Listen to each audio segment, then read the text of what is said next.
Good morning, good afternoon, and good evening to you wherever and whenever you're joining us. Welcome to our latest edition of What Caught My Eye, or WCME Sports. As always, I am your host, the coach Nick Vesci. I'm joined by the boy, Stephen Vesci. What up? And the man, Stephen Comlow. Hello. Hello. If you're new to us, a couple things for you to keep a look on.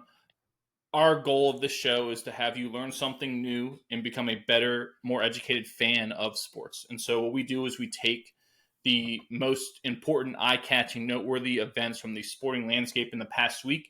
We're going to highlight the things that stood out to us or that caught our eye. And as I always say, if you learn something new at the end of each show, then we've done our job. We've done something good here.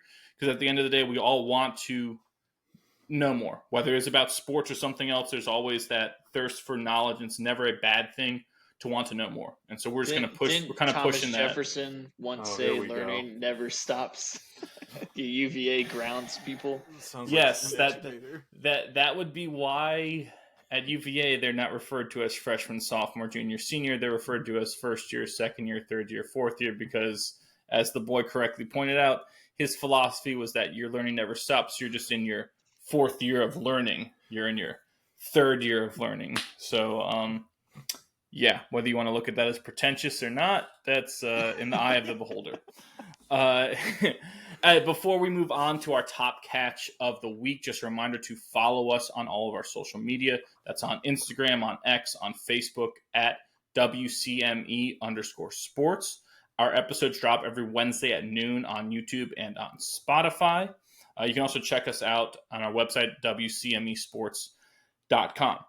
Now, our top catch or most eye-catching thing this week, we're going to go to the realm of baseball, right? And so when we lead our show talking about baseball, we, of course, have to mention our baseball sponsor, which is Bobo's Fine Chicken in Virginia Beach. Visit them on Shore Drive near Chicks Beach for some, one-of-a-kind, handcrafted, homemade chicken, seasonal sides. You can be there for breakfast, lunch, and dinner Monday through Saturday. But as always, whether you're heading to the beach or to a game, grab some Bobos on your way there. Bobos and baseball, there ain't nothing better. So just got to get that for you to kind of get you in the mood, get you all pumped up.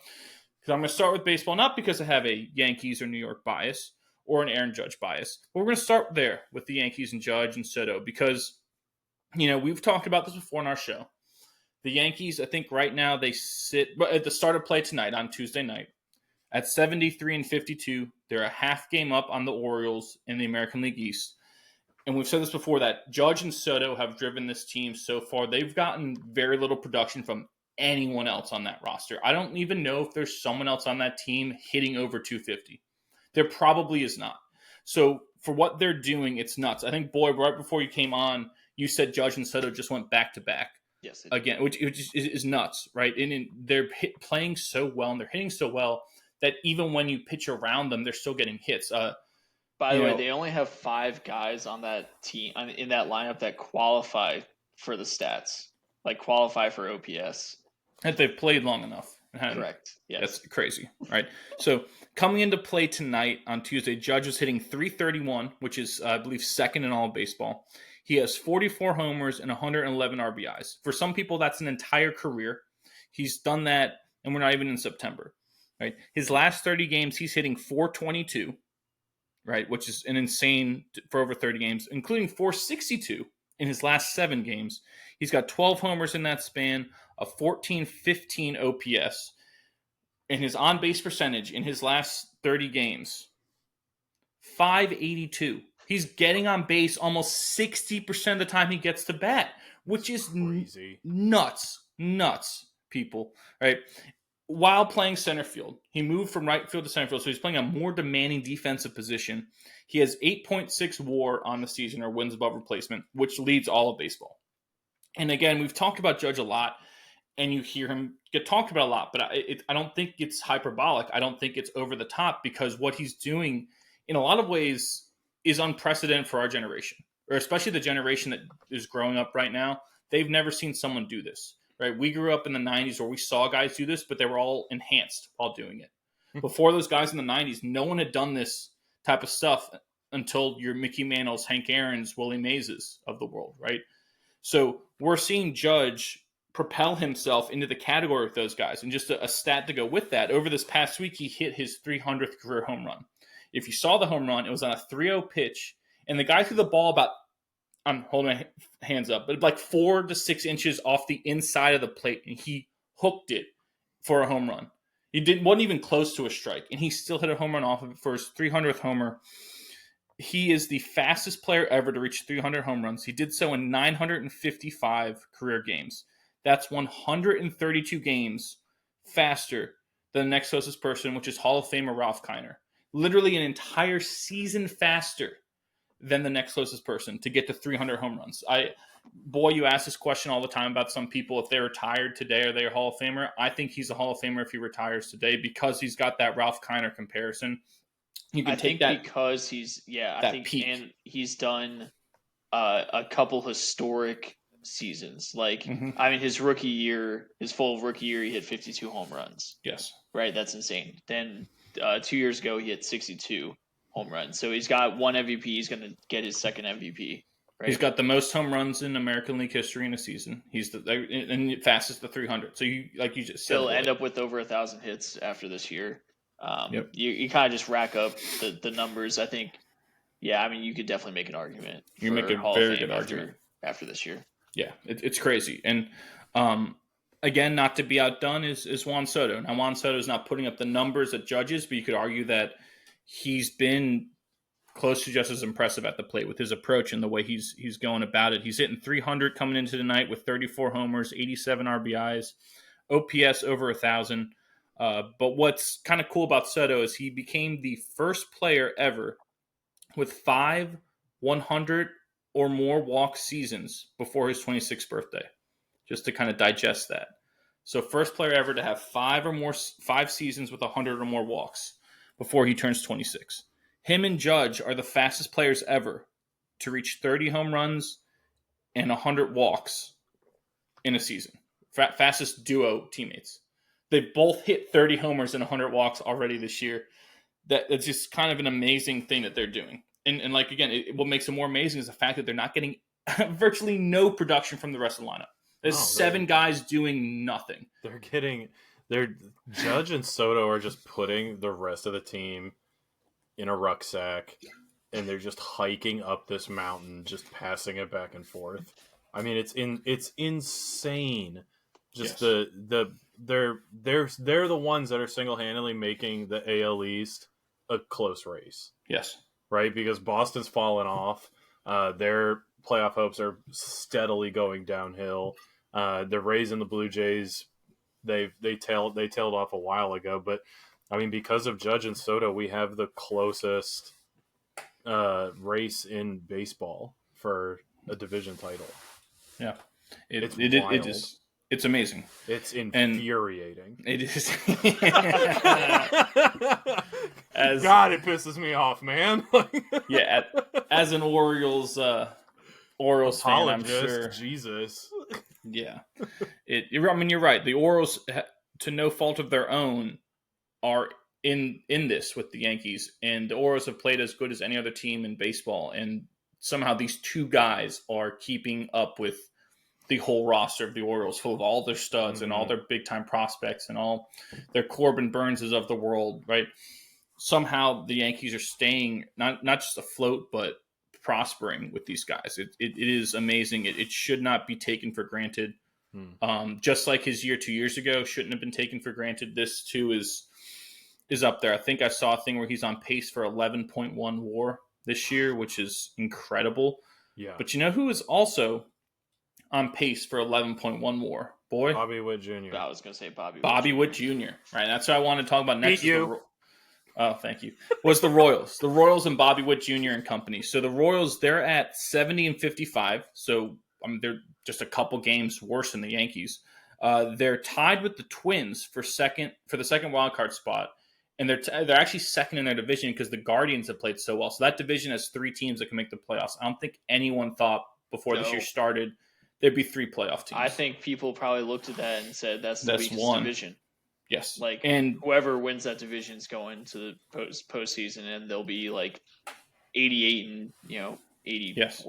But you could argue that's been the best division because you take away the White Sox, who are possibly the worst team ever, and the other teams, because the Tigers really are not that bad. I mean, the Tigers. They're hovering around 500. They're 3 games below 500, but they've been very good. Yes, and we've talked about Tarek Skubal before and how good. Yeah, he should win. He's been most likely going to win the Cy Young. Yep, and might win a pitching triple crown with wins, strikeouts, and ERA. But the Royals, to go back to them, just to put in perspective, the fact that they have 70 wins this year.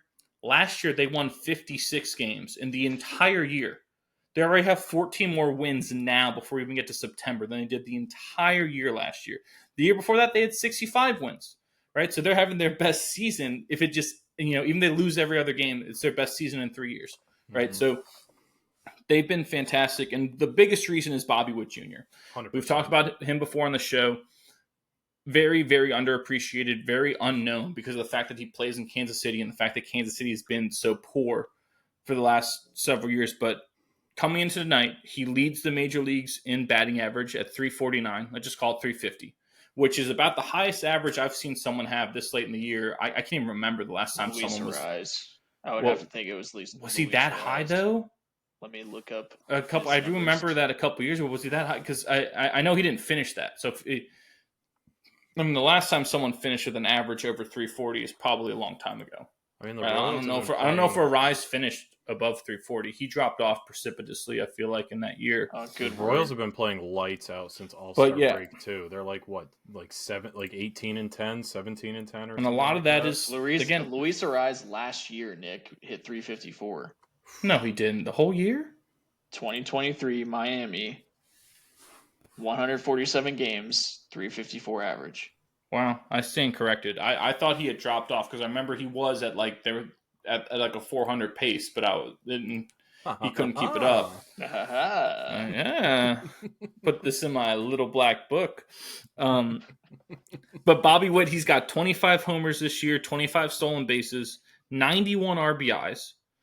He has a 10-13 OPS. He's hitting 420 his last 30 games. And he has 8.3 WAR, which is second to Judge's 8.6 in all of baseball. He also leads the league in games played, runs scored, and hits. He's been fantastic. He's playing. We talked about Judge playing a more demanding defensive position. Bobby Witt is playing probably the second most demanding defensive position besides catcher at shortstop, right? And he's doing it. And his lineup, he's getting a little more help. Like a couple guys I'm going to mention in a second, but it's still not like he's got 6 other guys hitting 300 with 20 bombs, right? No.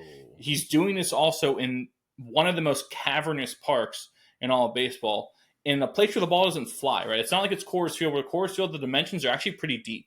I don't know if you know, the dimensions in Coors Field are deep, but the ball flies there. And the thin air, the atmosphere, the ball takes off. And a lot of times, because it's so deep, you get a lot of doubles and triples out of it, right? At Kauffman, that's not necessarily the case. It's got deep dimensions, but the ball doesn't carry. The ball doesn't take off, right? So he's putting up these power numbers in a place that is one of, if not the most difficult place to put up power numbers in the entire league. And he's also got the speed numbers. He's got the average. He's got everything going, right? He's been a revelation. We've talked about it before. More people need to know who Bobby Witt Jr. is. We think this is hopefully going to put him on the map and on the radar for everyone out there to be like, oh, wow. This is my guy. You'll start to get more Little Leaguers out on there, the Little League World Series, saying my favorite player is Bobby Witt Jr. That really should be what's happening because he's, one of the best players on the planet right now. You could, again, if you just go by wins above replacement, you'd say he's the second best, and it's not a bad argument. I know Shohei, who we'll talk about a little at the end, he has a case for being the best player, probably, if it's not Judge. But Bobby Witt is, I would say, up there. He's number 3. Or 2A, something like that. So he's up there with in that upper echelon of studs. So but I do want to again highlight a couple guys. Okay, go ahead. No, go ahead, boy.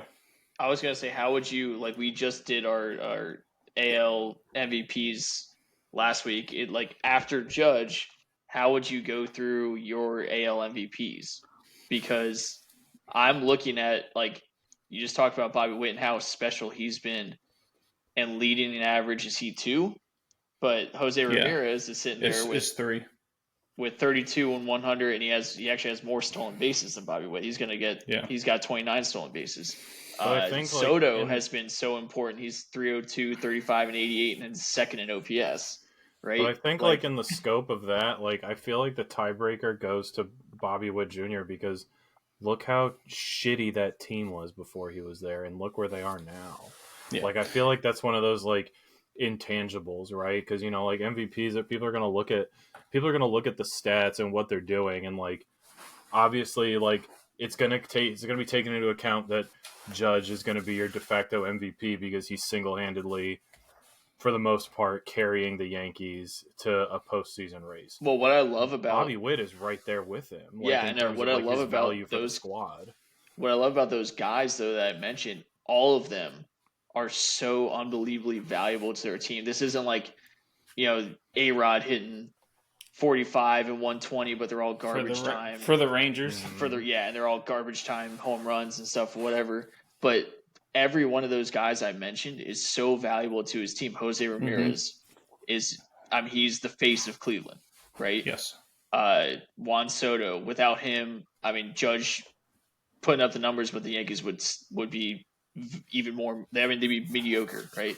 Like they were when he hit 62. Right, exactly. So you can argue for any of these guys. That's why I love it. I think it's great.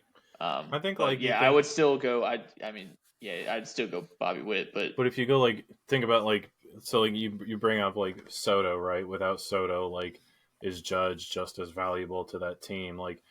That doesn't really. To me, that doesn't really pass the sniff test, right? I feel like. I don't want to. I just don't want it to come across as a big part of Judge's value is in Juan Soto, and I don't think that's the case. No, but I'm saying you can argue that Juan Soto has been just as valuable for his team as anyone else, right? That's what I'm arguing. That's for his team's record. His team success. Purposeful in creating the record that his team has, his team success. Yeah. Right. That's what I think. That's what I love about all those guys sitting there is that this isn't one of those, years that someone's just putting up crazy numbers and you're like, oh, okay. All these guys are so valuable that depending on where you are in the country, you might say this person is my MVP. Yeah. And their teams are all succeeding because their teams are all projected right now to be in the playoffs. And that I think is we talked about this last week. A big part of kind of our philosophy in MVP voting is you got to make the playoffs because really how valuable are you if your team doesn't make the playoffs? And if you're not going to make the playoffs, you got to do something that is so noteworthy and you're so much better than everyone else. But you're right. It's beautiful to see that you got several guys, right, who are in the hunt, whose teams are prospering in a lot of ways because of them. Right. And I agree with you. I think I would go Judge, Witt, Ramirez, and Soto would be my four. And maybe five is Corbin Burns. He's up. Give your boys a shout out. Yeah. And it's a kind of a interesting way to look at it, but that's just off the top of my head, probably who would go 5. Because he's been very impactful for the Orioles. You could argue steady starter all season. You could argue it's the best offseason move outside of what Shohei going to the Dodgers. So yeah, he's been fantastic. But I did want to, before we move on for the Royals, I wanted to highlight a couple people. Sure. Vinny Pasquantino from Italy. I feel like I should know this. Why do I want to think he's Vinny the Cowboy? I love Shania. Where he is from ODU by way of Richmond, Virginia. Is he really? Oh, that's pretty cool. Yes, he is. But Vinny Pasquantino, he's been doing well this year. He's hitting 306 in his last 30 games, 30 RBIs in his last 30 games. He has 92 on the season, which is 4th in all of baseball behind Judge, Jose Ramirez, and Marcell Ozuna. Right, and then it's Vinny Pasquantino, the Italian nightmare, the Pasquatch. The Pasquatch. Is this a career year for him? Yes. Yeah, because he 2 years ago was his rookie year. Last year he got hurt, so this is his first full season. I got you. He leads the league. Here's a stat for you. He leads the league with 13 sacrifice flies. That is Also tying a Royals single season record, and here's some names for you. Darryl Porter from 1979, Dean Palmer from 1998. And boy, do you want to guess who the other person is? I'll give you one guess. How recent, you know who exactly this person is, multiple-time All-Star, Royals mainstay from our childhood. Johnny Damon. No, Mike Sweeney in 2000. Oh, Mike Sweeney. Yep, they all had 13 There's sack no way flies. There's no way I was coming up with that name, but that's maybe a because call. he was a first baseman and a bigger dude. That's the first person I would think of when I think of Royals is Mike Sweeney. But yeah, Mike Sweeney in 2000. They all had 13 sack flies. The Italian nightmare Pasquantino has that already, so he needs one more just to break the Royals single season record. Which nickname do you like better for him? Pasquatch or Italian I love nightmare? Pasquatch. God, I love that name. That's pretty good. It flows off the tongue. That's a top. Nickname. That's a top 5 in current MLB nicknames. Rated out of 10. Rate the nickname out of 10. Yeah, Pasquatch rated out of 10 on 3. I'm giving 6.9. 9.2. 9.2. 9.2. And what'd you say? 6.1? 6.9. We keep it classy here. Solid rating. Classy bunch, yeah. Yep. And the last person on the Royals I want to talk about was Sal Perez, the captain. He wears the C, whether you like that or not on a baseball jersey is up to you. But he made his 9th All-Star team this year as a catcher. He is hitting .278 with 22 bombs, 85 ribbies, which those 85 are good for 9th in all of baseball. So he's been, I wouldn't say fantastic, right? But that's incredible. For a catcher? For a catcher, that's incredible. Numbers, yeah. Yes. He's not catching every day, but he's still catching most days. Everyone would take that, right? Every team in the league would take that. And the leadership he's displayed. When you talk about, boy, you love asking the question of, is this guy a Hall of Famer? Yeah. For Sal Perez, I think he is, but it's one of those weird things where I think Joe Mauer getting in helps Sal Perez and helps Buster Posey because their career numbers, I think, are all going to wind up being fairly similar. Mauer's going to have more average. Posey's going to have more championships, and Perez is probably going to have more homers. But in terms of impactful catchers in our generation, those three and Yadier Molina, probably the foremost at their position. And then when you go ask someone to name a catcher, and so to me, if you're going to be in the 4 best and put up the numbers and the all-star teams and the championships that those guys did at that demanding position, it's hard for me to keep them out of the Hall of Fame. I know the Sal Perez, Molina, Posey, those are all kind of, contested, debates because it's so hard with catchers, especially when you look at someone like a Joe Torre who's not in the Hall of Fame for being a hitter, who's a tremendous catcher, who put up amazing numbers. It's hard. But for me, Sal Perez passes everything I look for in a Hall of Famer. Right. I think that's the one position that defensively is arguably more important than the offensive stats. And what they did in the postseason. I mean, think about that 2015 Royals team. Yes. Sal Perez has a huge fingerprint on that season. So I Buster Posey winning multiple, Joe Mauer, his impact with the Twins, Yadier's impact with the Cardinals and winning World Series. So I think I agree. I think he is a Hall of Famer when it's all said and done, just because of what he's doing this late in his career and that World Series win in 2015 and just his defensive presence and his leadership abilities. I think that's stuff it's almost hard to quantify for a catcher, but I feel like it's one of those things where it when you see it, right? Yeah, I agree. I'd agree with that. You're right. It's hard because in the Hall of Fame, they look at quantifiable things. They look at numbers, X amount of home runs, X amount of hits, X batting average, right? And those are all numbers you can point to and say, this is directly relates to that. There's no subjectivity in it. It all exists in its untouched realm. But you're right. When you look at a catcher, it's hard to do that. I mean, you ask a lot of people to name their favorite catchers, best catchers of all time. There's going to be a wide swath. It's not just going to be, everyone's going to pick the guys who have the highest average and the highest amount of home runs. They're not, just because of what that position demands, the things that come with it. And, that's why that debate is interesting to me. That's why Joe Mauer getting in on the first ballot was very interesting to me. Because I wouldn't I don't know about you. Did you think of Joe Mauer as a Hall of Famer? If you just thought, hey, is this guy a Hall of Famer? If I have to hesitate, then no. See, that's the issue. I love Joe Mauer. Fantastic player. I'd say yes. Joe Mauer's a household name. I mean, but do you think Chase Utley's a Hall of Famer? Because to me, Joe Mauer and Chase Utley are in the same category. Yes, just the way I think of them. They're household names. I think you could walk up to anybody and I think you could walk up to anybody and like they might not be able to give you stats and breakdowns and whatever, but like if we're talking Hall of Fame. But I feel like a lot of people are going to know the name Joe Mauer. But household name doesn't do it because in that realm, then you would say Thurman Munson and Don Mattingly should be in the Hall of Fame. I mean, because those definitely move the needle. I mean, but they're not Hall of Famers.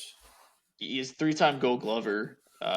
Does have 5. He has a batting title, MVP, multiple batting titles. 5 he's silver got a lot. sluggers. He's got. Yeah, he definitely has a lot. But there's over 2,100 hits. He wasn't a power guy. 306. There's plenty of guys who have more though.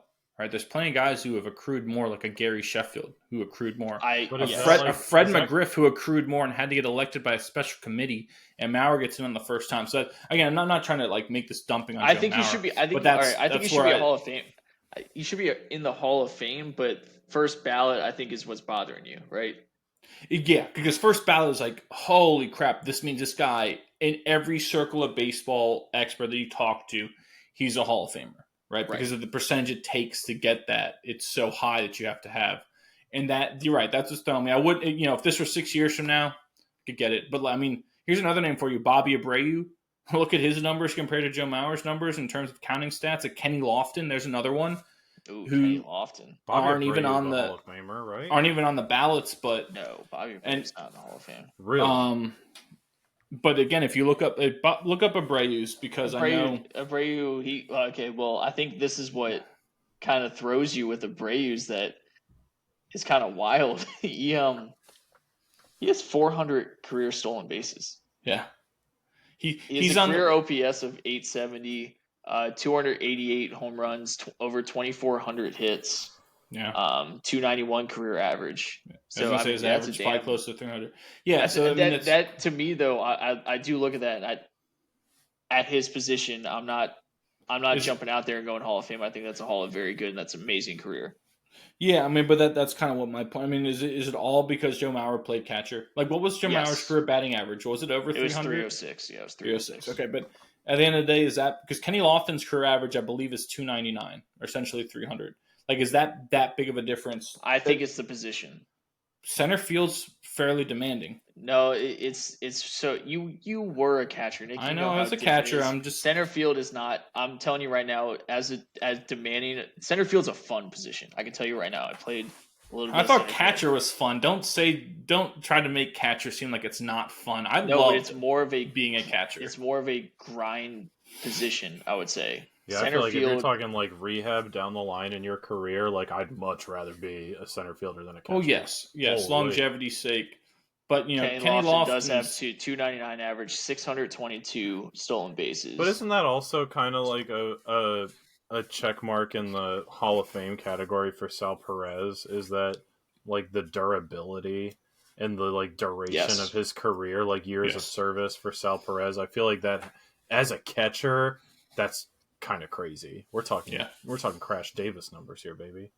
I boy, can you look up real quick what was Sal Perez's what's his 162 game average for home runs? Because I believe he's about a career 270 or so hitter. So like how many home runs does he average per a full, like if he played 162 game season? Because I think that is, like I said before, you look when you break down like a Posey, Mauer, Sal Perez, and Molina. Perez has the edge on all of them in terms of power because we just said how amazing it is that Bobby Witt Jr. is putting up his power numbers. Sal Perez has played his whole career in that ballpark and putting up the numbers. Like he had like almost 50 home runs a couple years ago. It's a pretty park too. And it looks gorgeous. Unfortunately, 48 home runs, 162 average, 29. So so if you want to see, so Sal Perez is 162 average, 268, 29, and 96. Yeah, which I think a lot of people, the issue they're going to see there is that 268, but it's like, man, in this day That's and age, phenomenal for a catcher too. For a catcher to put up 30 bombs a year, I know that's not the exact correct way to put it, but you're going to put up 20 to 30 homers a year for you, right? And play the defense he does. You're right. It's phenomenal for that position. There's like, who else is doing that? I guess that's my question. Who else in his career has been able to do those things? And at the catcher position. At the catcher position, I mean, yeah. No one comes to mind. Yeah, and so, it's hard for me to think of people because each person that you think of maybe only had a couple years, if that. Yeah, I guess, I think Buster Posey, maybe. but like we were talking about, a transition period to like how amazing these shortstops have been. How many catchers can you really name off the top of your head that besides your guy Adley? Mm-hmm. Cal Raleigh has been phenomenal for the Mariners. But he hits 200. Yes, he's Joe Callow out there as a catcher. Jerry Callow. Yeah, that's what Cal Raleigh is as a catcher. I do like him. But you make up a very good point, boy. Sal Perez comes to mind. I mean, in the National League, you have the Contreras brothers. I like Real Muto. Yeah, Will Smith, though, is inconsistent. You have every time Will you Smith, think Sean Murphy turning the corner. Sean Murphy's inconsistent. It's another high potential guy that put up great numbers last year, got hurt this year. But I think that the point you're making is that all of these guys that we can name all have a caveat, except for Sal Perez. Correct. Mm-hmm. Except for him. And I think that speaks volumes. I would almost say he's peerless. There isn't anyone else in his category now, a current player at that position. There are people that are like dipping their toes into that water, but they're not diving in, right? He's kind of in the deep end on his own there. Like Boy just said, over his 10-plus year career, he averages about 270 with 30 bombs if he played every game in a year. And there isn't another catcher in that span who's putting that up over a 10-year period. So when I say he's peerless, meaning there's no one else in his peer group that is doing what he's been able to do. And to me, that screams volumes. Like, that should jump out to you as Hall of Famer because of that fact that there's no one else to compare him to. It's like the Mariano Rivera effect, where he's the only unanimous person because there's no one else that's even close to how good he was. And so there couldn't be anyone who could not vote for him because it was undeniable. So I'm not, projecting and advocating that Sal Perez is a unanimous Hall of Famer. But what I'm saying is that in his current era that he played in, there's really no one else that's done what he's done over the period of time he's done it. So looking ahead at the classes of catchers that are going to be up for Hall of Fame votes after Sal Perez, does Sal Perez getting in make it harder for catchers in the future to get in? No, and that's all obviously predicated on Sal Perez getting into the Hall of Fame. So let's jump forward. Sal Perez is in the Hall of Fame; he gets voted in. But you guys keep bringing up the argument like, oh, well, what about this person's stats? This person did this, and he's not. But so when Sal Perez gets in, does that bar now become the standard, right? And if it's not, how far below that do you think voters are willing to go to let in other catchers? I think you're going to have to see someone that jumps off the page. Right now, no one's jumping off the page. I think that's one of the biggest issues, and they're not just going to put someone in just to put someone in. No. So I think we've made that very clear. Right, we know that MLB is the toughest Hall of Fame to get into. Right, 100%. 100%. So someone's going to have to come along and jump off the page, and obviously it's not far-fetched for that to happen. But yeah, to be the field general that he is and to put up the offensive stats that he's done is a rare combination. That's why you get to the Hall of Fame. Mm-hmm. So we'll see what happens. I don't think it'll impact future people. I think what you will see, though, is there'll be soon some turnover in the voters because you have people who age out and people who kind of age in to earning the credentials. Because it's not just any schmuck who covers baseball. You have to be, selected to be part of the Baseball Writers Association of America to be part of that. And I think what you'll see is some, when that age is out and the contemporary people now are the ones who make up most of the balloting folks, that's when you'll see a Sal Perez get in, and you'll see other people who because they've lived through this. They've seen what's happened here. We are watching a time in baseball where the batting average is the lowest in like the history of baseball. It has never been harder to hit a baseball in the history of the sport. And so when you factor that in and you see his career average at about 268, right? That will jump off the page more, especially like when we just said, there's only 2 guys on the entire Yankees roster that have an average over that. And there's, after the Judge and Soto, there's no one above 250, right? When you think about those things, which the voters, when they get around to it, will know that when they age into the Sal Perez era of voting, that's when you'll see someone like him get more appreciated. But I did want to move on to some more baseball stuff. I got a ton of walk-offs to get to because we love walk-offs here. So first off, got Francisco Alvarez of the Mets. He had a walk-off homer Monday in the bottom of the 9th versus Conlo, your Orioles, and he sure did. Mets 4-3 win. Also, the other night on Monday, Yainer Diaz of the Astros hit a 9th-inning walk-off home run to complete their come-from-behind effort to beat your Red Sox, the Sox, 5-4. The Tigers, during the Little League Classic against the Yankees, they tied the game in the bottom of the 9th against Clay Holmes, who I wouldn't trust. I would trust him less to hold my baby than I would trust Kramer. We were so high on him early on, too. Remember we gave him the shout-out for the 0.0 Nope, never ERA? Happened. Nope. He's just wasn't for loose. Just I feel like, can we talk about Clay Holmes for a second? I'm sorry, Nick. I don't mean to interrupt you, but can we talk about him for a second? Because I got some hot takes on this. Oh, do you now? They might not be hot, but they might not be like easily agreeable and digestible. But they're attractive. They're not. They're not hot. They're still attractive. Yeah, they're the kind that these are the kind of takes that you take out to dinner and respect them afterwards. I've been watching a lot of the John Boy Media videos, and they do their weekly podcast where they have Boone on, the Talkin' Yanks podcast, and they got into talking about Clay Holmes. And John Boy pretty much just floats it out there. Spoiler alert to those of you that haven't listened. But John Boy pretty much floats it out there that, like, he doesn't really blame Clay Holmes for a lot of these, like, blow-ups. Instead, he blames the shift that the Yankees are going into and their inability to have 5 infielders, most notably on, like, the left side of the infield. And they kind of go into. He says like Clay's been doing fine. It's just that our infield sucks. And so I got to thinking about that, and I started going back and I started watching, and I was like, I mean, outside of Glaber, Glaber and Volpe in some spots are really the only ones on that infield that have range. Yeah, but Glaber's not even a good defensive second baseman. He has great range up the middle, though. You can't deny Glaber that.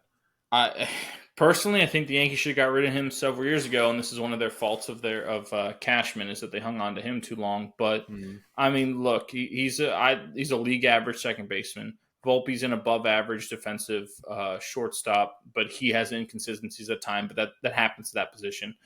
Third base has been dreadful. First base, Rizzo's been hurt, and that's been dreadful. So you're right, Kamlo, that you have no one at the corners who knows what the hell they're doing. Holmes hurt now.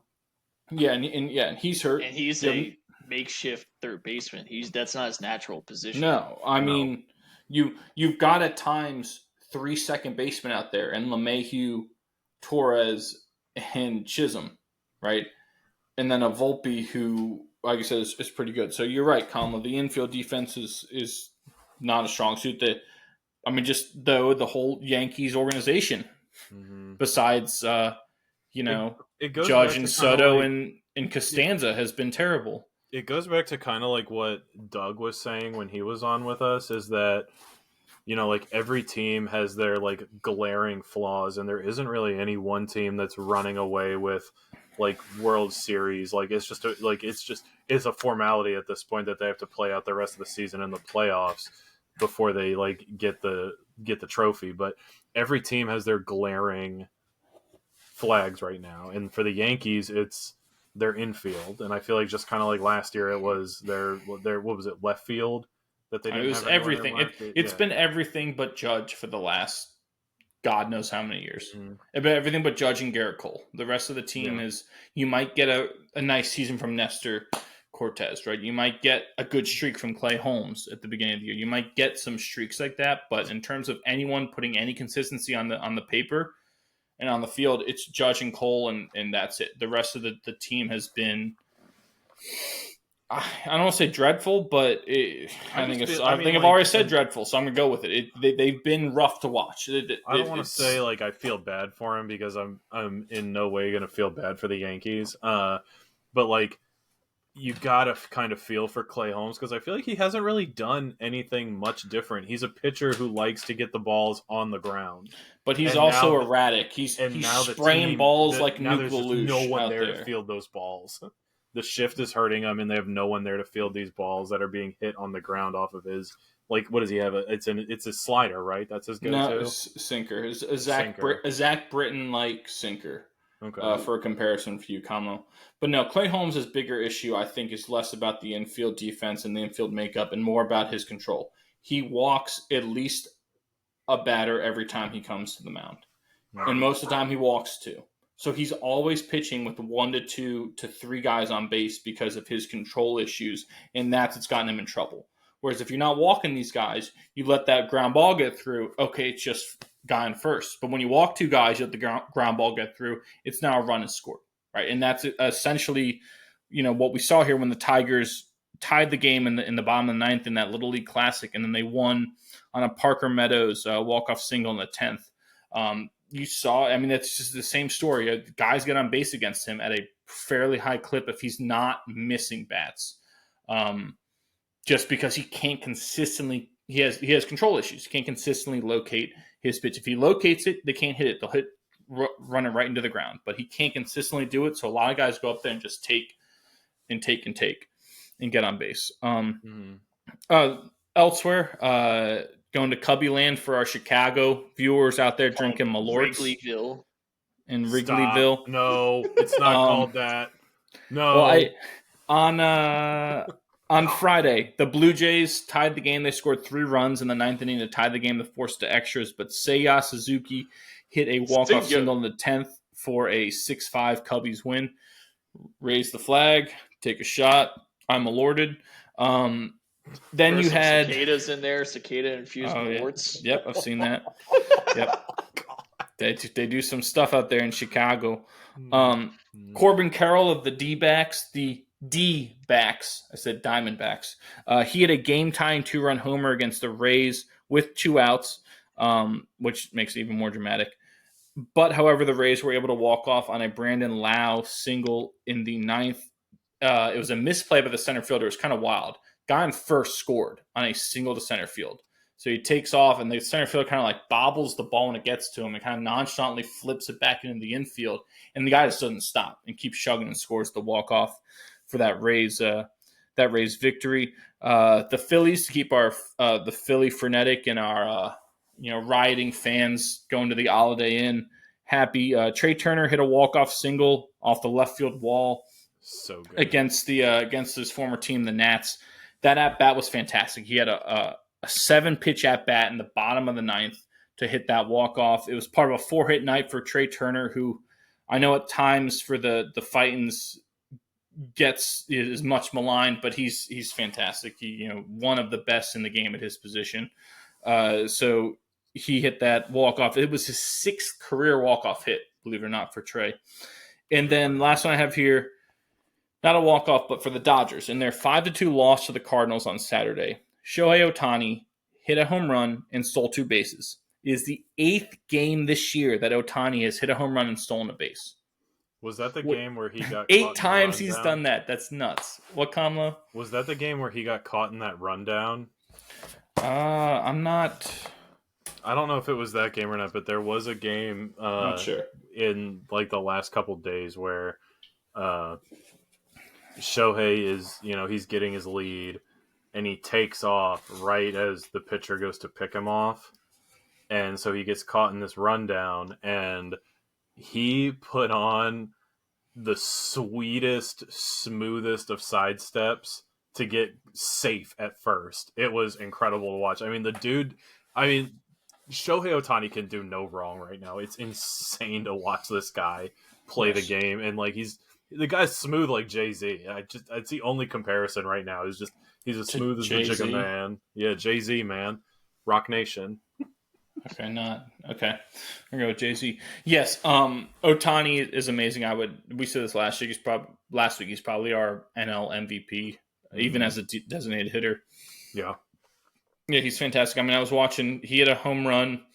It seemingly was a breaking pitch that he was out in front of, and just kind of flipped the barrel to it and hits it 380 feet over the right field fence in a deep park where, again, the ball doesn't travel there. You're still in Missouri, remember, in St. Louis. And he hits over the fence. It's like, what is, like, no one can do that. And the pitcher was just kind of like, are you serious, man?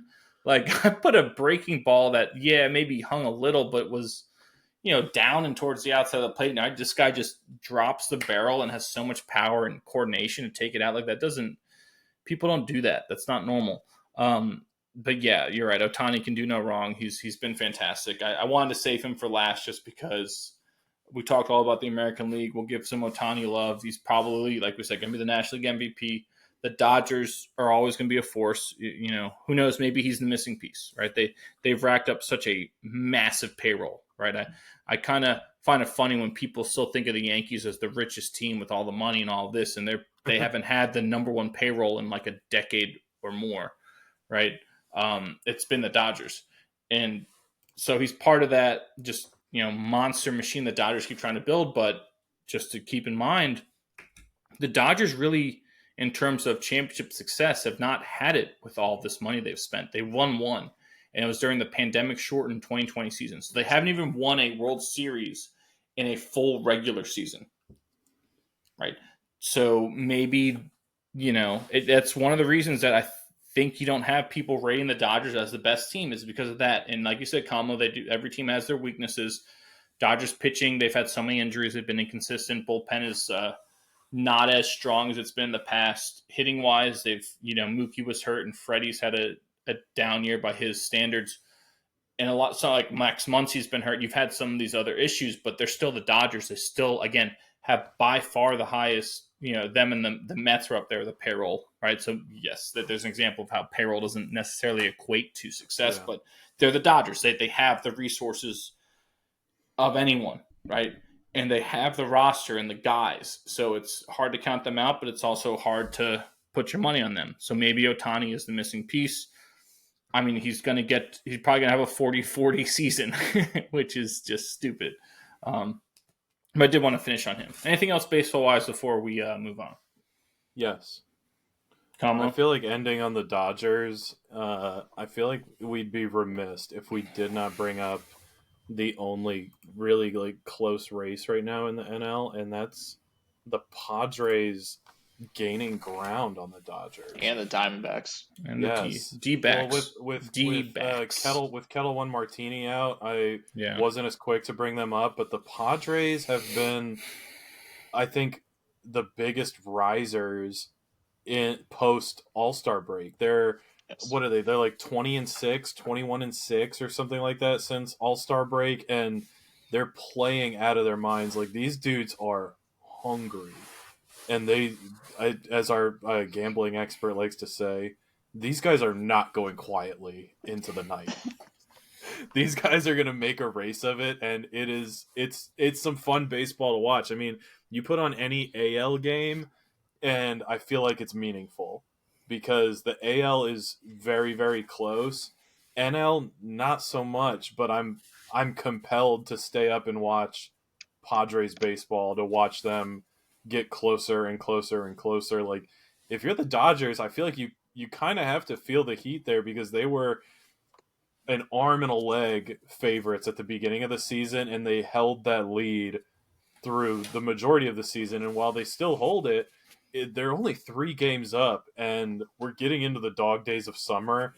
I I I wouldn't put it past the Padres to close To that make a gap and run. make it. Yeah, I'm Could see it. locked in on some Padres I baseball mean, right the now. Padres really do have, I don't say all the pieces, but a lot of pieces, right? They have a lot of versatility offensively, righties, lefties. They're defensively, position wise, you guys out there like your Machados, your Bogarts, your Cronenworths, your Ha-Seong Kims, your Profars. You got some guys doing good stuff out there. Your Jackson Morrell.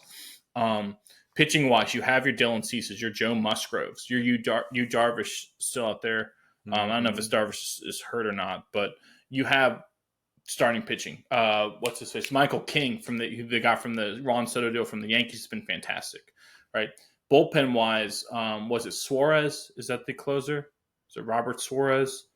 He's been fantastic this year as an all-star, I believe. So you've got pieces all over their roster, right? And all the different facets and all the different tiers that you look for. Does this feel Does this feel different than previous years when they've on paper had all the pieces too? I think it feels different because they're showing that they have the grit and the determination right now. Like, how many teams decide, you know what, like, we can start mailing it in. Let's not worry about, we're not going to get it this year. But the grit and, like, the grind that we're seeing out of the San Diego Padres, it feels different for me. You guys are the much more, like, in tune with baseball than I am, but for me it feels different. Well, I've been a Padres skeptic for a while now. They're on that level of I gotta see it to believe it. But you could point to a lot of things. The fact that they were able to deal Juan Soto and get guys back like a Higashioka and a Michael King who have produced for them. The fact that you're getting production from a guy like a Jurickson Profar who's never produced this way in his entire career. You still have Manny Machado who will be in the Hall of Fame one day. You have all these, your Bogarts, your Cronenworths, like I said, Ha-Seong Kims, these guys who maybe they haven't had the best of their years and they've been injured and had inconsistencies, but these are still high quality two-way players in the major leagues, right? I mean, that's what comes down to. These guys defend and they hit. All those guys do. And eventually things are going to turn. So maybe you're seeing here where it's no longer the thought of, how good is each individual piece as opposed to how good is the sum of all the pieces that we have here. Mm-hmm. So, yeah, I'm with the boy. Believe it when I see it. Skeptical still, but it is nice to see them. It's nice to see San Diego being, successful, if you will, because as we know, for basically our entire lives, they were hot garbage. They were horrendous. Right, they had one player in Tony Gwynn, and and they got the one World Series where they got swept by the Yankees in '98, I believe. And then outside of that, just horrendous and terrible. Right, we can name a couple people because we're baseball nerds, like your Jake Peavies and a Carlos Quentin and an Adrian Gonzalez, right? And Cameron Maybin, Jed Jerko. We can name those because we're nerds, but really, at the end of the day, they've been terrible. Nothing, right? So to see them get competitive again, because they were on that precipice a couple years ago. 2 years ago, they were in the, I believe, the NLCS and a chance to get to the World Series. So to see them at that level is nice to see. I think it's good for baseball. But again, when they get to the World Series, when they win the division from the Dodgers and they steal it from like they did in 2022 when they they took that series. They didn't steal it. They took it from them. They earned it. When that happens, we'll believe it. Beautiful ball. Baseball-wise, though, Yeah, beautiful. Baseball-wise, that's going to do it for us. For our Top Catch segment, our baseball segment, as always, it's brought to you by Bobo's Fine Chicken in Virginia Beach. Visit them on Shore Drive near Chicks Beach. They're open Monday through Saturday for breakfast, lunch, and dinner. It's fantastic. And you know what it also pairs well with? A nice modern mimosa. And that's going to take us to our Mimosa Minute. That's what we call it. And confirmed, by the way. That is what we call a segue. They're great. Yes. That brings us to our Mimosa Minute, sponsored by Main & Co., the creators of the Modern Mimosa. Look for them at Gainbridge Fieldhouse in Indianapolis during Indiana Fever home games, Visit them at mainsip.com to order your modern mimosas and other cocktails today. Follow them on Instagram at main.co to stay up to date with the gang and what they're doing. Main & Co. championing women's athletics since 2020. Like we said, pairs perfectly with a Bobo's fine chicken biscuit and cheese. Maybe get some pimento on that, some breakfast fries, and your modern mimosa. It's a hell of a start to a Saturday, especially as we get towards tailgating season. That's a hell of a start to a Yes. tailgate. But our modern mimosa, and I think we can all agree, just from being fans of the show and where we live, the number one thing that we're going to have for the modern mimosa this week in our Mimosa Minute is Lauren Coughlin. Right? Lauren Coughlin from UVA. From UVA. She was a walk-on at UVA, as crazy as that is. She walked on the golf team at UVA. She's from Chesapeake, Virginia. She just won the Women's Scottish Open by 4 strokes at minus 15 at Dundonald Links. It wasn't even like close compared to the rest of the field, right? The next person was 4 shots back. After that, it was like 2 shots back. So she was, the top 10 people, you barely had 10 people finish under par. And she finishes minus 15. It's her second win in her last 3 starts. The other start was at just going to call it the Canadian Women's Open, the Canadian Open. It had some different, like the CPKC Open, but it's the Canadian Open. Yep. She won that. So technically her 2 wins have not come on American soil, one in Canada, one in Scotland, which is kind of funny. I'm okay with that. So she's a great tourist. But she now has 16 straight rounds under par. She was the only player to shoot in the 60s in all 4 rounds at this tournament. And it pretty much locks up her spot on the Solheim Cup team for the Team USA. If you don't know what the Solheim Cup is, the Solheim Cup is the women's version of the Ryder Cup, which will be contested this year in Gainesville, Virginia.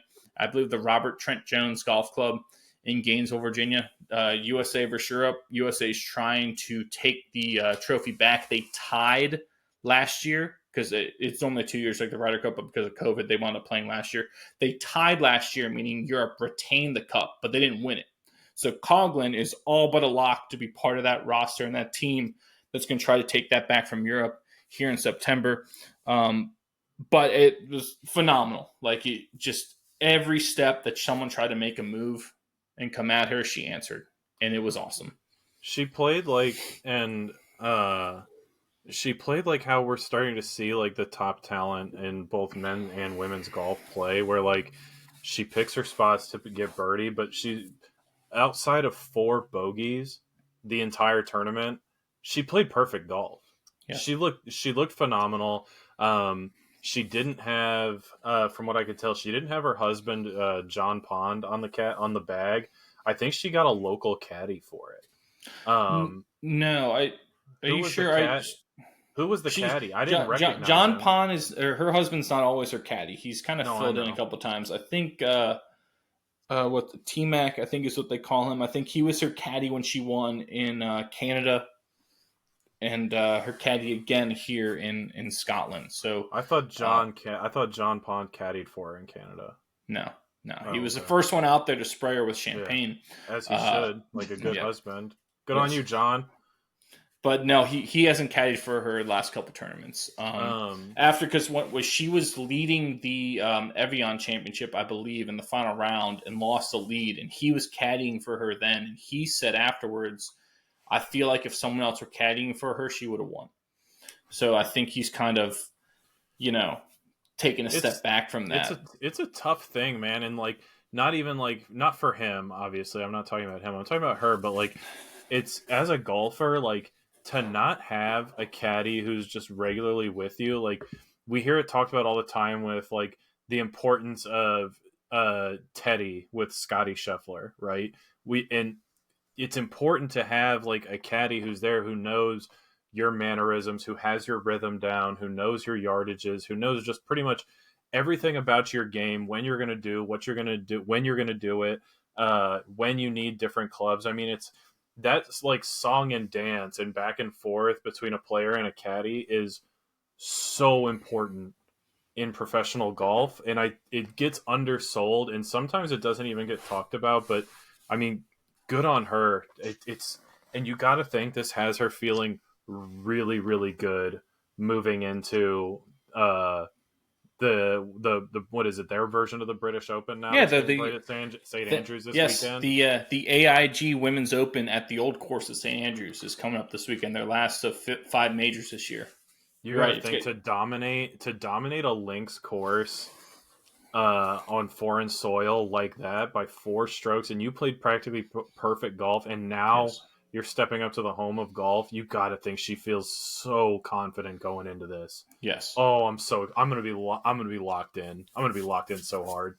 Yes, I agree. It'll be something to watch. It will be interesting to see how she handles expectations, because this will be the first time there's expectations, right? Mm-hmm. Because she's been playing. We tracked her the whole year. She's been playing great this whole year, but she didn't get over that hump until a couple weeks ago at the Canadian Open, and now she's doubled up on that hump. And now, like you said, Kamlo, on the tune-up at the Scottish Open, now we're going to St. Andrews. How do you handle that? It's different.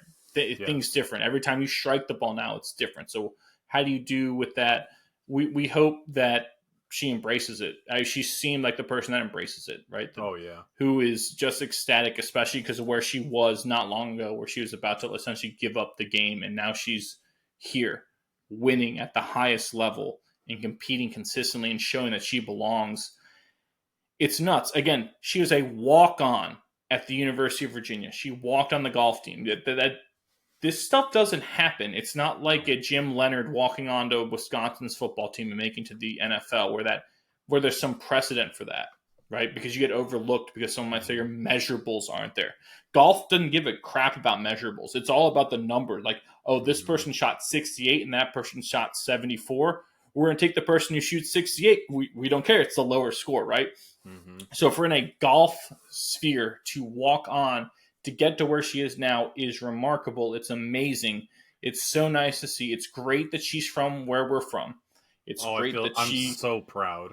Yes. I mean, I really, if it weren't for the impending birth of my next child and the boy's impending birth of his first child, I think we would all be at the Solheim Cup almost every day. 100%.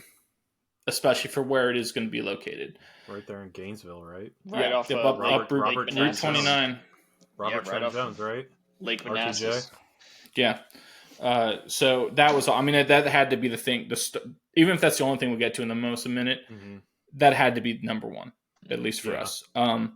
Next, though, I do have a few more things I did think were kind of cool that I saw. Caitlin Clark, we talked about a lot. She plays for the Indiana Fever of the WNBA. She set the WNBA rookie single-season assist record in the Fever's 92-75 win over Seattle on Sunday. The Fever, as they stand coming into play on Tuesday, August 20th, I believe, they're 13-15, which means they occupy the 7th spot in the WNBA standings, which means they would make the playoffs because the top 8 make the playoffs. They haven't made the playoffs since 2016. I mean, think about it. That's almost a decade. I know that makes us feel old. That's 8 years. They haven't made the playoffs since then. And right now they're projected and they're in the playoffs if the season ended today. So that was kind of cool. That's like that's something that like everyone, like obviously a lot of like different like media outlets are going to report Caitlin, like anything she does, right? It's Caitlin Clark. She moves the needle. She's a big deal and no one can take that away from her. But I think everyone expected her to come in here and light the WNBA up. Instead, she came in and switched up on everybody and started dishing the ball like Steve Nash. It's insane to watch. Like, I feel like no one expected her to come in and be a passer. Everyone was expecting more of like a lights out, like Curry or Thompson. Well, she was a great passer in college. Yeah. I feel like nobody. She just had to. No, I mean a few people did. Our boy Dan Patrick, he would always talk about how great of a passer she was. But I think she just had to carry the team so much in college. So now, like when there's more talent around, when the talent defending you is better as well, it's much more difficult to do that. And yeah, she is a great passer. Yeah, good for her. I agree with the boy. That's kind of the way I would look at it. Is you're right, Kamala. People they think of her score first, and that's kind of the nature of basketball. Everything's score first. That's the name of the game. But the boy's right. She was a great passer in college. She, racked up triple doubles at a pretty high rate. I think only other person to kind of be close to where she was Sabrina Ionescu. but she's always been that way. And speaking of Ionescu, that takes me to my next thing. We're getting good segues today. The New York Liberty, who Ionescu plays for, they beat the Las Vegas Aces 79-67 in a rematch of last year's finals. The aforementioned Ionescu from She went to Stanford? Oregon. Oregon. I knew it was like Pacific Northwest. Kind of close. She scored 23 points. The Liberty improved coming into play on Tuesday night. The 20th, they improved to 23-4 on the year. They're 3.5 games clear of the next closest team, which is Connecticut. So they've been easily the best team in the league this year. And a big reason is Ionescu and I believe Breanna Stewart. They have Breanna Stewart from I have no idea. Connecticut, UConn. Okay. The Liberty have been the best team this year. So as we talked about Caitlin Clark moving the needle, being a talking point, the Liberty deserve to be talked about a lot because they have been the best team. I believe last year they lost in the finals to the Aces. You got to fact check me on that. But 23-4 ain't nothing to sneeze at. That's a phenomenal record. It's a great record. And my last thing for the Mimosa Minute before we move on comes from the world of tennis. This past week or so, the Cincinnati Open was going on, which is a pretty big hard court tune-up for the U.S. Open. Right, the U.S. Open is in a couple weeks. In the tennis world, not all of the men and women are always at the same venue. Right, the majors they are, but in terms of other tournaments throughout the year, there's oftentimes you'll have like a men's tournament is in, Florida, and then the women's tournament is in like Mexico, right? You have it like staggered. Men's and women's golf. Yes, but the big ones are the ones where the men and women are in the same spot, and that's what we had in Cincinnati. Aryna Sabalenka of Belarus, she won the women's side for singles. She beat American Jess Pegula in straight sets 6-3, 7-5. It's her 15th career singles title. Sabalenka, I believe this is her first title since she won the Australian Open in January. She has been basically the number 2 ranked player in the world for a long portion of the last couple of years behind Iga Swiatek, who we've talked about as the queen of clay.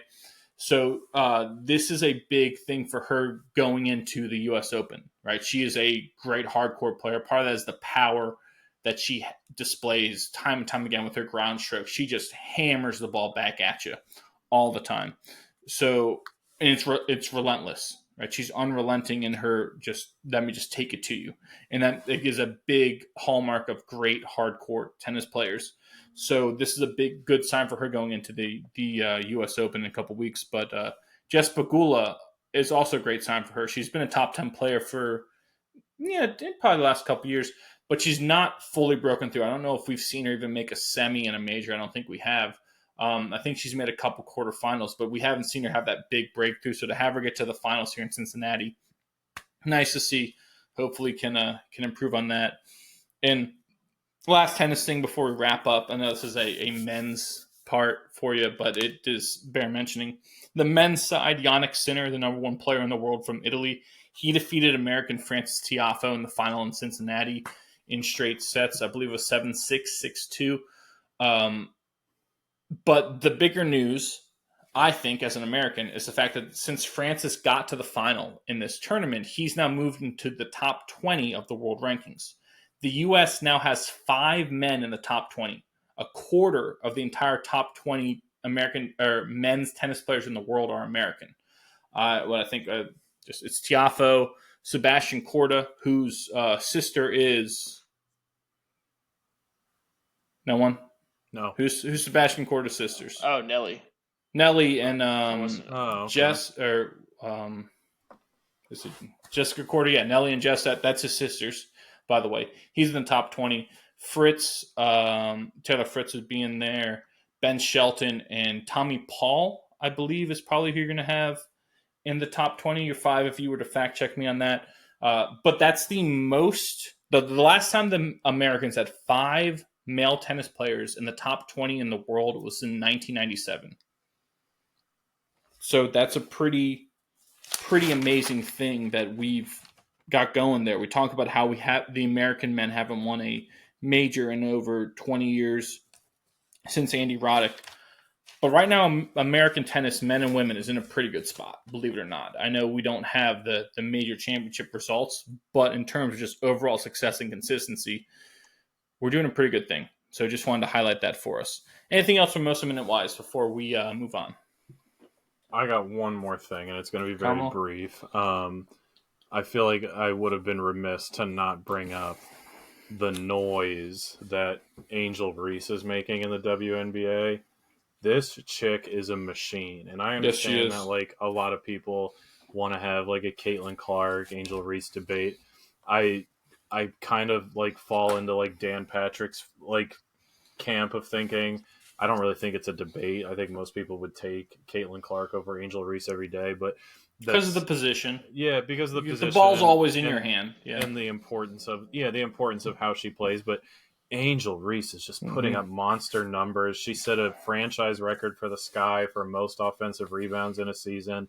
I think she put up a double-double with rebounds and points the other night. I mean, she's just – it's fun to watch because, like, Nick, I know you remember, like, and obviously it's not even in the same, like, category, but I know you remember when we were little – and we were playing basketball, we were the big dudes out there, and like it was just rebound, put back, and like it feels like that's kind of like what for she yourself. does. I was making pirouettes down there in the post.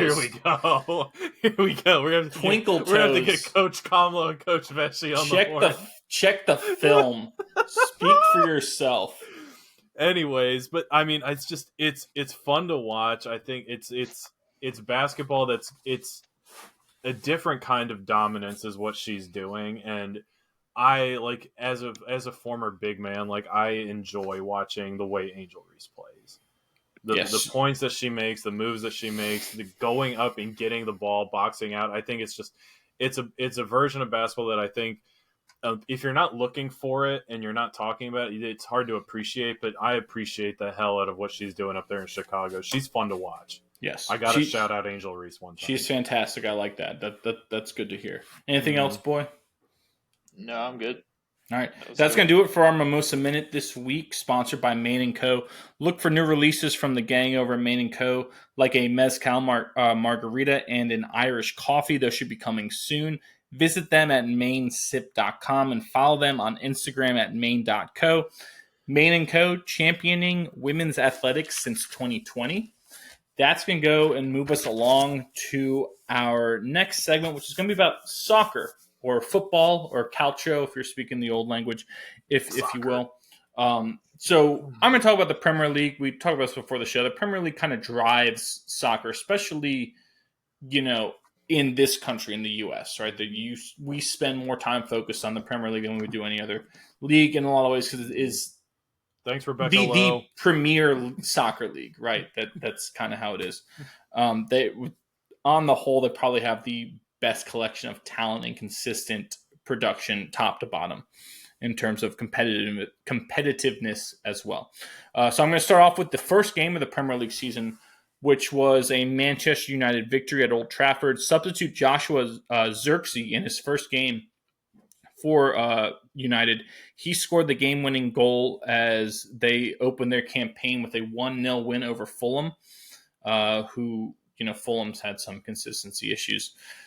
But, they're a team that could surprise some people. So good to see there in Manchester United with some of the issues they've had. They're, if you know, they're like the Yankees of the Premier League. They're the ones who maybe they don't always spend the most money, but they got arguably the largest fan base. They get the most media attention. They get the headlines, right? And so it's whenever they win, it's a bigger deal than when Crystal Palace wins, right? Yeah. Does the media coverage have to mention them in every little thing? Every trade Probably, does have to go through them. Yes. Every little thing, right? Yeah. Okay. Yep. Gotcha. Yep. Just making sure. Then we have some title contenders in Liverpool and Arsenal. They each opened their campaigns with 2-0 wins over Ipswich Town and Wolves, respectively. Wolves, boy, as you learned, is who? Wolverhampton Wanderers. Yes, they are. So they lost to Arsenal 2-0. This next one, Kamlo, I think you're going to appreciate this because there's some throwback names. I was reading this. I was like, holy crap.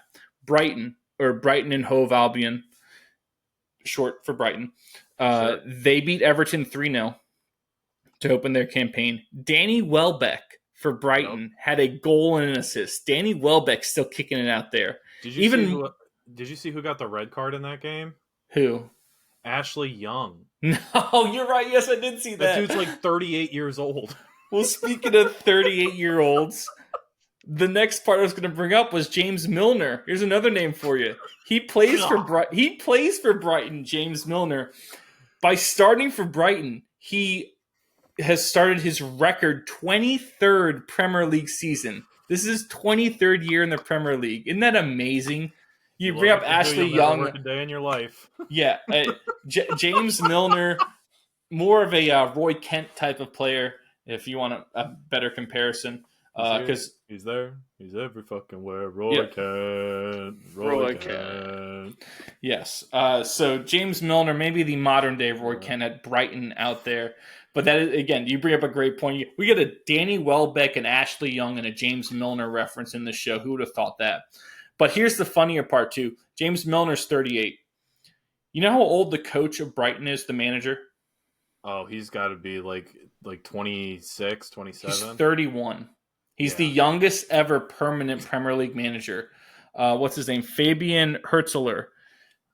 Milner's 7 years older than this dude, right? And he's his manager. Sit down, Junior. Yeah. I got this.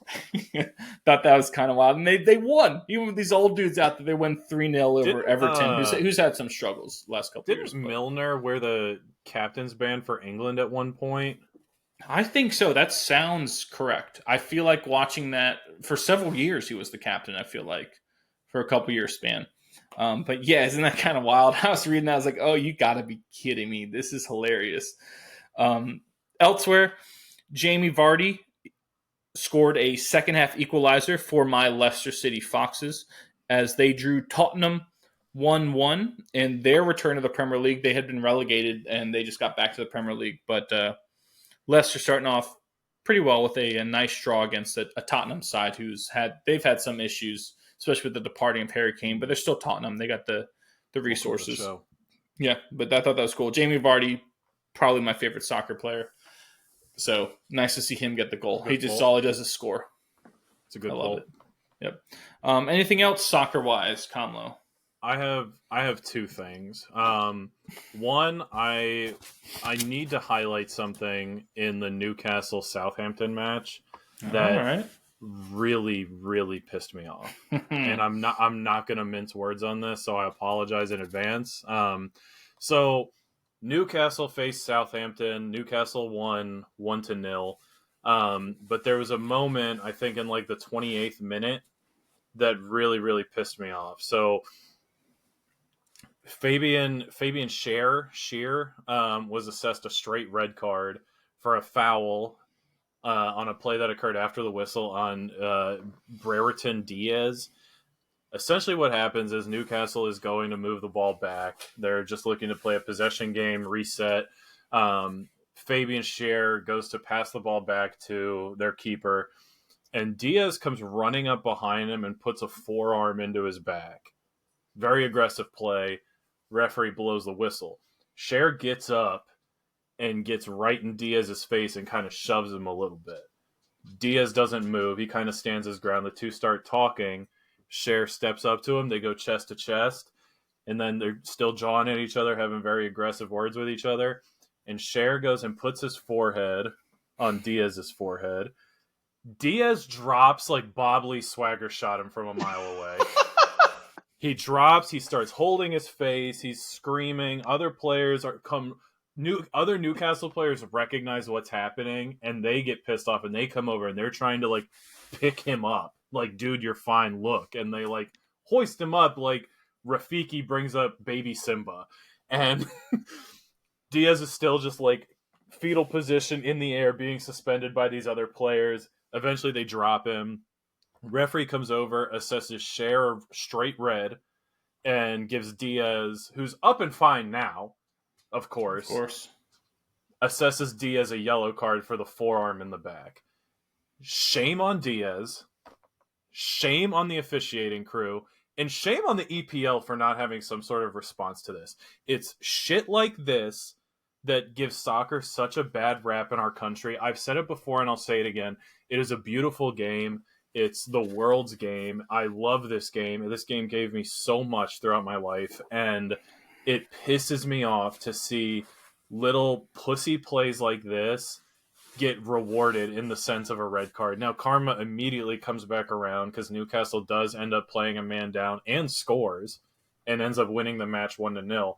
But this sort of stuff, it needs to be a thing of the past.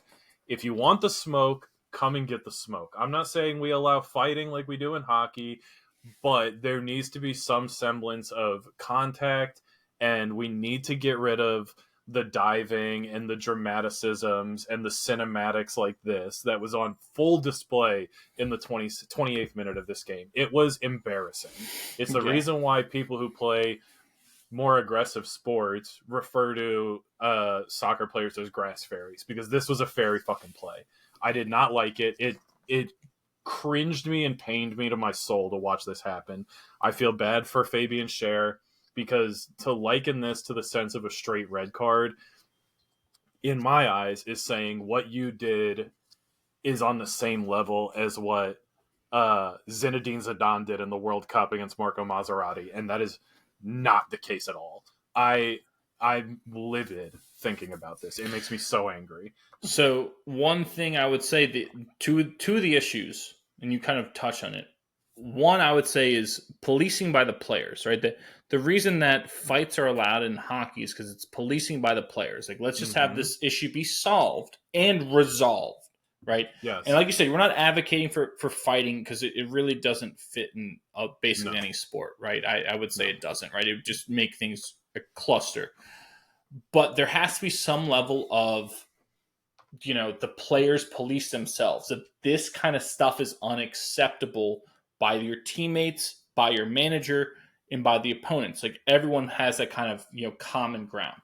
One issue with that, though, is that since it's such a global game, there are coaches teaching different things and cultures that accept different things throughout the world, right? You got people who grow up being tremendous soccer players, and it's not to disparage a country. I'm just randomly picking a country in South America. Uruguay. But Colombia, or Uruguay, right? Just pick a random, right? Uruguay, Colombia, Argentina, whatever. You grow up in South America, you're taught to do different things, and you learn to gain edges in different ways. It's all about gaining an edge in your competition. You gain an edge in a different way based off of your parameters, your things in your environment that kind of manipulate the way you think. You gain that perspective, and that teaches you in a way to act, right? Whereas someone growing up in Germany, when they grow up to learn the game, they're being taught from different parameters. They have different things that are being pumped into them that they see, that they think about. They get digested into their brain, that form their culture and the way they act in soccer. So I think that's one issue, is that it's not like you got consistent stuff, right? That the top flight of all soccer is not just in one spot. It's all over the world. The other issue is with the officiating, like you brought up, Kamla. Yes. The officiating in the leagues, where they don't hammer people for flopping like this, because it's hard. I think it's a pretty European thing. It's a European thing, because you can always have that doubt. Whereas in America, there's more that we're going to eliminate the doubt. We're just going to rule, and we don't care what happens. There's always that, this, right? And so you see that a lot. And I will say, from a positive officiating standpoint, I saw this, and I loved this when I watched it during the Manchester United game. Harry Maguire, who I am not a fan of because he's the soccer equivalent of Mike Green, who I hate. Yes. He goes to get a ball in the box that's kind of up for grabs, and he is purposefully falling because he sees the guy's foot come up, and just falls and rolls and gets up like, where's the card? Where should I be awarded a penalty? And the ref immediately blows a whistle, walks up to him, and gives him a yellow for flopping. Good. And that has to happen more. The ref was right there. He saw the whole thing, saw him falling before the foot even got to him. The announcers were like, that's a brilliant call by the official, perfectly spotted. Yes. That has to happen more. A guy needs to be sent off for that stuff. If that doesn't happen, you won't see the end of the flopping. You won't see the end of this, because it will always be advantageous to the offensive team or the person who's flopping. It will always be advantageous until you start to change how your officials view it. And so you start to change the way the players police themselves internally in the clubhouse. you won't see this stop. You're going to see this happen, unfortunately, over and over again. And that, like Kamalo, you pointed out, is one of the biggest reasons that soccer has an issue taking hold, or a massive hold, in a country like the United States. Right? Yes, 100%. soccer is still pretty big, right? I mean, it's big. Our MLS has grown dramatically over the last few years. Without a doubt. The talent level in MLS is way, way better than it was 20 years ago. Like it is close to becoming a legitimate league, but it's still not at that level yet. And part of that reason, because we have too many people who look at stuff like that and go, well, this is not fair. Yeah, maybe Fabian Schär isn't in the right to get in his face and yell at him, but to have that reward where I just get a yellow and this guy's sent off, why would I not do it every time? Everyone would take that. But everyone would take that, and that's the biggest issue is that. So you either have to have the players change the way that they police themselves, you change the way the officials do it, or you change their card system. I don't see the card system being changed ever. Right, that's been there forever. But the other two things can change. Right, those are able to have things evolve and become different. So maybe that's something we might see. Again, it also depends on, like we said, depends on where you grow up, depends on the league you play in. Yeah. Right? The Bundesliga doesn't put up with shit like that. No, they do not. Germany's the one that's around. No, they don't.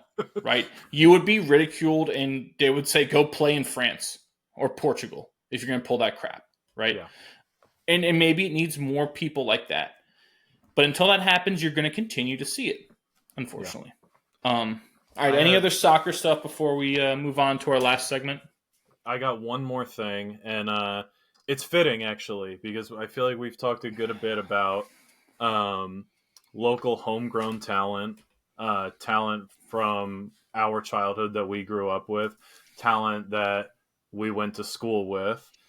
I have to bring up our good friend, Callie Brown. Hell yeah.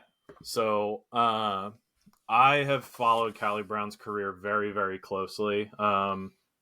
Probably just as closely as anyone else that's sitting on this call with me right now. Wait, hold on. Callie Brown from UVA. Loudoun County, Leesburg. Which one do you want to go to? UVA. Go through all of them. Loudoun County High School, Leesburg, University of Virginia.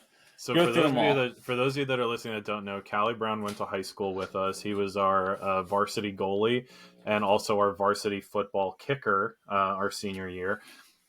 He went on to play college soccer at UVA, where he was a runner-up for a national title and won a national title, if I'm not mistaken. He won a national title. He also won most outstanding player of the Final Four that year.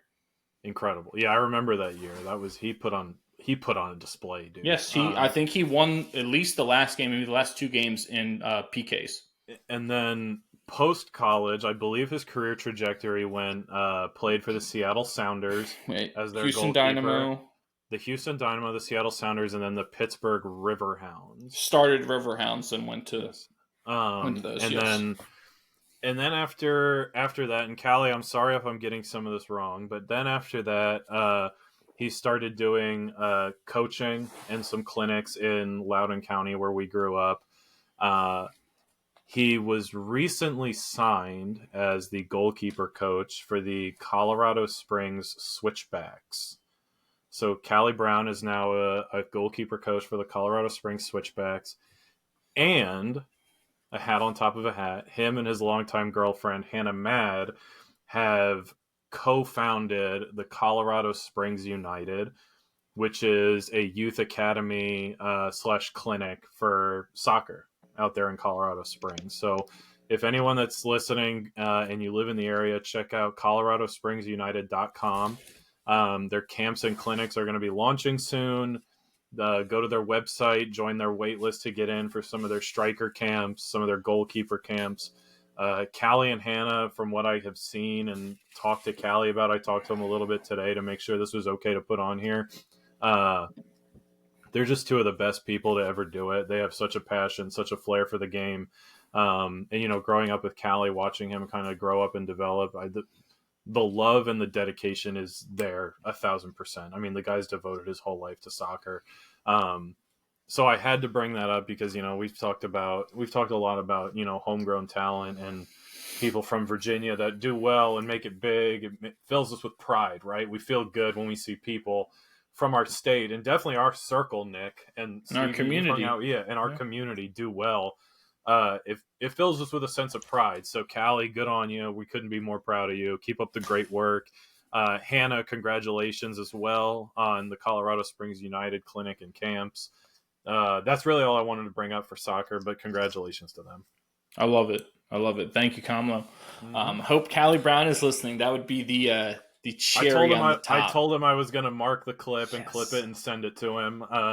I spent a lot of time on their website too. The website's killer. They did such a good job. They're on Facebook. They got a website. I mean, yeah, show them some love, everybody, please. I love it. That's going to finish our soccer segment. It's going to take us to our favorite segment this week, which is brought to you always by One Legacy Title and Escrow in Jacksonville, Florida. Visit them at onelegacyflorida.com or follow them on Instagram at onelegacyflorida to see how they can help you with your next house closing. One Legacy Title and Escrow, because your legacy matters. This week, our favorites list had to do with our favorite MLB jerseys of all time, or baseball jerseys of all time. So not just our favorite jerseys right now, but like you could have picked every jersey from the 50s, right? Didn't matter. Favorite jerseys of all time. That's what we went with. Who wants to start? I'll go. Stevie, you've been kind of quiet. Go ahead, brother. Yeah, I was biding my time there listening to soccer. Didn't have much to contribute in that realm. Time to come out of your cocoon and spread your wings, little butterfly. Yeah, here we go. Baseball jerseys. But I do want to start with one because as we start going through baseball jerseys and you start looking some up and like remembering some of the past ones and stuff, well, there's always one that people love. And they love the stadium, they love the jersey, and it's the Dodgers. And I can't take it, and I think it's the most overrated jersey. So I just want to make sure we all know that, and I'm omitting it. I do not like the Dodgers jersey. I can't. It's so overrated. Anyway, number 5. Oh my God. Had to do it. Number 5, a split. I have a tie at number 5. Instead of doing an honorable mention, I went with the tie here. Baltimore Orioles orange. Their new orange jerseys, I think, are beautiful. I love the solid orange. And not from like the Brooks Robinson, not weird. No, not that old orange. The new orange, and the Pittsburgh Pirates white. I think that Pirates jersey is clean. I love that jersey. Number 4, Texas Rangers blue. Solid blue jersey. I just think Pudge Rodriguez, like I love that solid blue jersey. And Michael Young always sticks out to me with that jersey. Sure.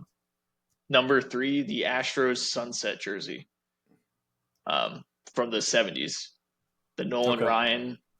Yeah, I love that jersey. Yeah. Number 2, the Atlanta, the City Connect slash throwback jersey they have, because it's basically the same jersey. Basically, it's like the Hank Aaron throwback jerseys. The white with the blue on the shoulders and the like old A they have. I love that jersey. And number 1, the jersey I'm wearing, the Oakland Athletics white. I think it's just a like crisp, clean jersey. Show the elephant. Yes. Oh gosh, that's so good. The elephant makes it good. But like, do you remember like Tim Hudson and Barry Zito wearing these jerseys? White cleats. The white cleats, yep. Yeah. I love the Oakland A's. I mean, you could basically put in any combination there. The Sacramento, Las Vegas A's. Yes. Yeah. Whichever way you want to put it. But I think that bothers me the most about like them moving is that I hope they stay with these jerseys. Because I think they have some of the best jerseys in baseball. So interesting you bring up the white cleats. Because that's the first thing I think of with them is the white cleats, because it's weird. The white cleats don't work for anyone else. No. Like if you were to put white cleats on other uniforms, you go, God, this doesn't look right. But for some reason, with the green and the gold in that white, it looks so good with the white cleats. It's bizarre. It really is. I don't understand it. I don't get it. It shouldn't make sense. You would think that you could throw that out for any other jersey, but you can't. It looks horrible. Yes. Except for the A's. Except for that green and gold with the white cleats. That's correct. Kamlo? Honorable mention, Baltimore Orioles City Connect jersey. I learned something about their jersey. I think, Stevie, we had a discussion about what the pattern is on the cuffing. Those are the different boroughs within or neighborhoods within Baltimore. I think those jerseys are very clean, black, white letters, simple. We're not making up a name for our city or our arena. Beautiful jerseys. Baltimore Orioles, honorable mention. Number 5, Los Angeles Dodgers. Ooh. Timeless jersey. Timeless jersey. Number 4, I do like what the Guardians have done with their jerseys. I think that's really cool. A good homage to the city, but in the number 4 spot. Number 3, Chicago Cubs pinstripes. Chicago gets jerseys right. Okay? The whole city. Bears, Blackhawks, Cubs. We're leaving the White Sox out of it. But the Chicago Cubs jerseys, again, you want to talk timeless jersey, the bear on the logo, the Cubs on the breast. It's beautiful jersey. Simple, quaint, timeless.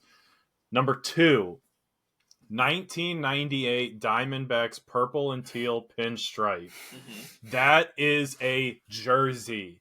That is such a clean jersey. Think of just anyone that played for the D-backs that wore that jersey. They looked fantastic. A Rubio Durazo. Yes. There's your name for you. There's your random, ridiculous name for the day for you. That's a really good one. Tony Womack, Reggie Sanders, Mark Reese, Matt Williams. Yep, I'm going to skip over the big ones. Let's go with the weird ones. There you go. I would get that jersey. I would 100% get that jersey. It's a clean jersey. Purple, teal, pinstripe, D-backs jersey. And then number 1, it was a jersey whose logo was designed by a Disney animator, debuted in 1966. It was the beginning of an era. I'm talking the 1966 Baltimore Orioles jersey, the debut of the cartoon bird. This put the zippers on the road jerseys out to pasture. It created the logo that is getting reused now that everybody knows and loves. I'm going OG Orioles jersey from 66. That is my number 1 jersey. Can't be beaten. I like it. I guess you can go.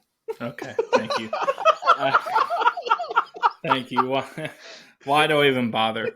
All right, my honorable mention is any Brewers jersey.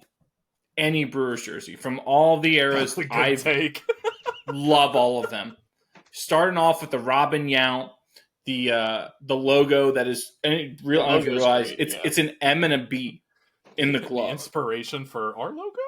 Question mark? No, because theirs is even more brilliant than ours. It's an M and a B, similarly hidden to the way the Hartford Whalers H and W is hidden in their logo. The M and the B in the Brewers logo is phenomenal. If you didn't know that, I hope I just blew your mind. But even when they progress to the like J.J. Hardy, Prince Fielder, Corey Hart Brewers, Ryan Braun Brewers, love those jerseys. With the wheat or the barley. Metallic gold, yep. The barley and the Brewers. Yes. Yeah, that was a good one. Yes, I love them. And even today, this is my least favorite iteration of their jersey, to be honest. Mm-hmm. But with that logo, it's still one of the best logos in the history of sports. Once I learned that that's what it was, I don't know if my mind's ever been blown as much than when I learned that that's what the Brewers logo was the M and the B. Number 5, I have the Royals light blue jerseys. The George Brett, Bo Jackson light blue jerseys. I love those. I don't know why. It just sits well. It's pleasing to the eye to me. Aesthetically pleasing. Love those Royals jerseys. Even when they wear the ones today that are light blue, regardless of who's wearing it, they just look so simple and eye-catching and calming. It's just like, it's so nice to me to watch this light blue Royals jerseys. Number 4 is the Rocky City Connect. Mm-hmm. Those jerseys to me are so cool. That is, It is the best City Connect jersey they've done. A lot of those City Connect jerseys are garbage. Like, they're just, what are we doing? What are we doing here, people? This is like, I vomit. But the Rockies one, I think, is timeless. I think that jersey can last for a long time. I know their original one when they came out was with the green pants, and they really haven't worn the green pants since the first year they've done it. So they've had that jersey with the white pants. They could wear that jersey every year for the rest of their existence. It doesn't matter if they change their colors, if they change their logo. That jersey is one of the few, and maybe the only one out of these City Connect ones that can last the test of time. It connects with the whole state too, because every license plate looks exactly like that. Yes, and they're the Colorado Rockies. They're not the Denver Rockies, right? Number 3 is the OG Marlins, the original teal and black Florida Marlins jerseys. Will soar. Oh, Marlins will soar. Thank you, Scott Stapp from Creed. But yes, the original Marlins jerseys, I don't know what the Edgar Renteria, Gary Sheffield, Livan Hernandez Marlins jerseys. I love them. I just love the way they looked. It is kind of crazy, though, when you think about it. They were playing outside, not in a dome stadium, in Miami. It was stupid to have them just dressed in all black, which I think, right, that's just dumb. But, man, those jerseys. Creates a tougher ball player. Yeah. That's why those jerseys were so nice. Lighting the fuse to the pyrotechnics. Thank you. Thank you, Mac. But those jerseys did win them 2 World Series, like the boy said. Point that out when they were the Florida Marlins with the fish wrapped around it. Those I love those. Number 2, just like Kamlo, is those original Diamondbacks jerseys. Yes, man, are those awesome! Let's go. Man, are those so good? Those are fantastic. Who else I need to mention? Luis Gonzalez, Kurt Schilling, Randy Johnson. Were those vests? Right? Sometimes they did. They did have the white pinstripe. Was a white pinstripe vest with a purple shirt. Yes. That's the one I think of. That's the one I think of too. But they had some other, versions and stuff. But man, were those Diamondbacks jerseys so sweet. For the life of me, I do not know why they won't just go back to it. Yeah. Like they've tried to do some stuff where they've changed it, but man, I get why they went to their black and red because it's trying to represent more of like the desert and like the things you see in the desert with that kind of like sand. But man, you hit not just a home run, a grand slam with those original designs. That no one else has jerseys like that. No one else is even close. It is so unique.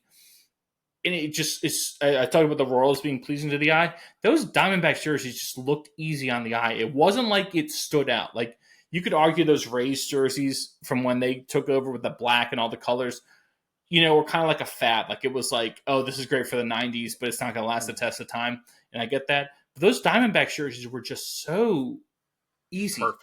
Perfect. Perfect. There was no reason to mess with that.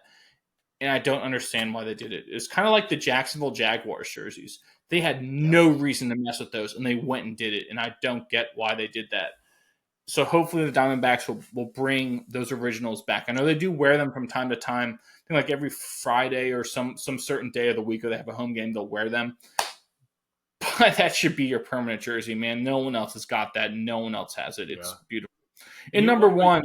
You want to talk about it? I'm sorry, Nick. You want to talk about insane too? To switch from white, purple, and teal to go to like black and burgundy in Arizona.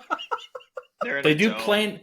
They're in a dome though. Yeah, so but still, like it's a hot state.